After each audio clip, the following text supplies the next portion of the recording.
Ça vous est déjà arrivé, non? Une grosse période de stress et hop, des boutons ou des plaques qui apparaissent. On se dit que c'est la peau, mais si la vraie réponse était ailleurs, si elle se cachait dans nos nerfs. Aujourd'hui, on va plonger dans cette connexion incroyable et souvent oubliée entre notre système nerveux et les maladies de peau chroniques. Et c'est une relation qui pourrait bien tout changer. Alors pour y voir clair, voilà notre programme. D'abord, on va poser les bases. C'est quoi ce fameux lien entre la peau et les nerfs? Ensuite, on verra ce qui se passe quand la machine s'enraye, quand le système déraille. Ça va nous pousser à nous poser une question un peu différente. On explorera une approche thérapeutique qui se base sur l'anatomie, et pour finir, on fera le point sur ce que la science en pense réellement. Alors c'est parti. Ok, première étape, la connexion peau-nerf. En gros, on va essayer de comprendre pourquoi notre stress finit par se voir, littéralement, sur notre peau. C'est vraiment la question de base, n'est-ce pas? Comment ça se fait qu'une semaine difficile au boulot ou un moment d'anxiété puisse déclencher une poussée d'eczéma ou de psoriasis? Eh bien, la réponse, elle n'est pas dans une crème hydratante. Elle est bien plus profonde, cachée dans un système de contrôle dont on ne soupçonne pas toujours l'existence. Et ce système, c'est le fameux système nerveux autonome ou SNA. Imaginez-le vraiment comme le pilote automatique du corps. C'est lui qui gère tout ce à quoi on ne pense pas, les battements du cœur, la digestion, la transpiration. C'est un peu le grand chef d'orchestre en coulisses, celui qui fait tourner la boutique sans qu'on ait à s'en préoccuper. Et ce chef d'orchestre, il a deux modes de fonctionnement. D'un côté, on a le système sympathique, c'est notre pédale d'accélérateur, le mode combat ou fuite, qui nous met en alerte, prêt à l'action. Et de l'autre, on a son opposé, le système parasympathique, lui c'est la pédale de frein. C'est le mode repos et digestion, celui qui calme tout et qui nous aide à récupérer. Vous l'aurez compris, la clé de tout, c'est l'équilibre entre ces deux-là. Bon, maintenant, imaginons ce qui se passe quand ce bel équilibre est rompu, quand par exemple, la pédale d'accélérateur reste coincée au plancher. C'est là que tout déraille, et c'est là que ce déséquilibre interne devient visible. Il se transforme en inflammation. Et ça nous amène à un concept super important, l'inflammation neurogène. Ok, le nom a l'air un peu barbare, mais l'idée est assez simple. En gros, ça veut dire que c'est le système nerveux lui-même qui déclenche l'inflammation. Vous imaginez ? Ce sont nos propres terminaisons nerveuses qui se mettent à libérer des substances qui irritent la peau, qui créent rougeur et gonflement. Le nerf n'est plus juste un messager, il devient carrément la source du problème. Et les conséquences de ce dérèglement, elles sont très concrètes. On parle de maladies bien connues, le psoriasis, la dermatite atopique, l'urticaire chronique. Toutes sont directement liées à un dysfonctionnement de ce système.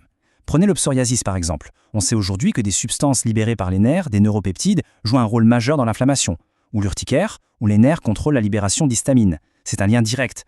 Alors oui, on entend souvent dire que ces maladies sont incurables. Et c'est un mot qui peut faire peur. Mais attention, il faut bien comprendre ce que ça veut dire. Incurable, ça ne signifie pas qu'on ne peut rien faire. Pas du tout. Ça veut simplement dire qu'il n'y a pas de pilule magique pour s'en débarrasser définitivement. Par contre, et c'est ça qui est important, elles sont gérables. On peut contrôler les symptômes. On peut obtenir de longues périodes de rémission, de calme. On arrive à la troisième partie et là, on va vraiment changer de perspective. On va se poser une nouvelle question thérapeutique. C'est un peu le pivot de notre réflexion aujourd'hui. Et cette question, elle est à la fois toute simple et absolument fondamentale. Si on a bien compris que la racine du problème est neurologique, alors pourquoi s'acharner à ne traiter que la peau? Est-ce qu'on ne se tromperait pas de cible finalement? Et si la solution devait être, elle aussi, neurologique? Eh bien, c'est exactement le pari que fait une approche particulière qu'on appelle la hijama scientifique. Elle propose un cadre de pensée purement neurologique. Le principe de base est simple, pour soigner la peau, il faut d'abord s'occuper du nerf. Le postulat de départ, il est très clair. Pour cette méthodologie, la plupart des maladies de peau chroniques ne sont en fait que des symptômes.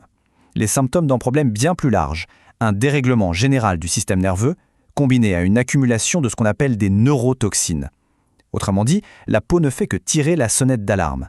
La vraie cause, elle, est neurologique. Du coup, la stratégie se déroule en 3 temps. Premièrement, on cherche à rééquilibrer le fameux système nerveux autonome, notre pilote automatique. Deuxièmement, on vise à éliminer les neurotoxines qui se sont accumulées. Et troisièmement, on stimule ce qu'on appelle le drainage neurovasculaire.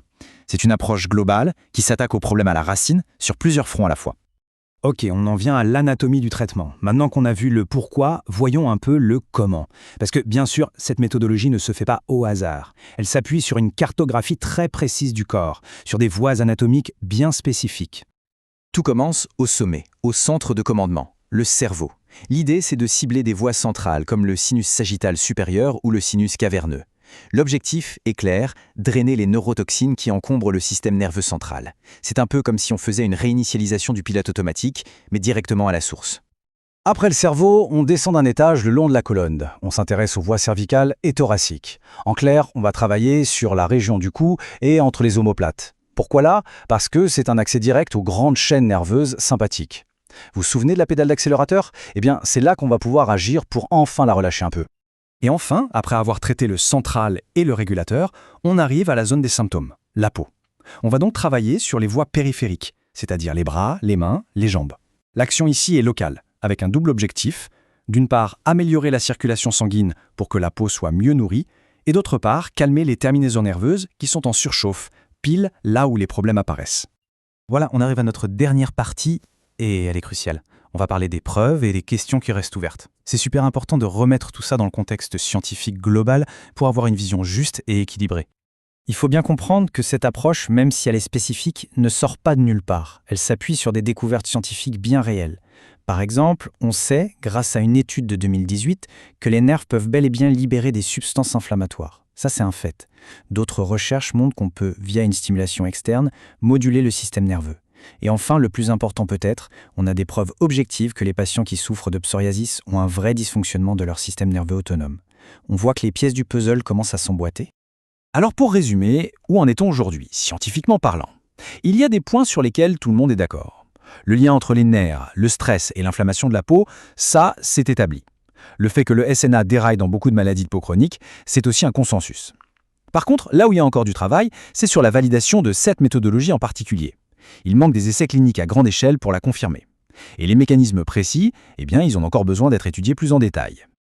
Et tout ça, finalement, ça nous ramène à notre grande question du début, mais peut-être posée un peu différemment.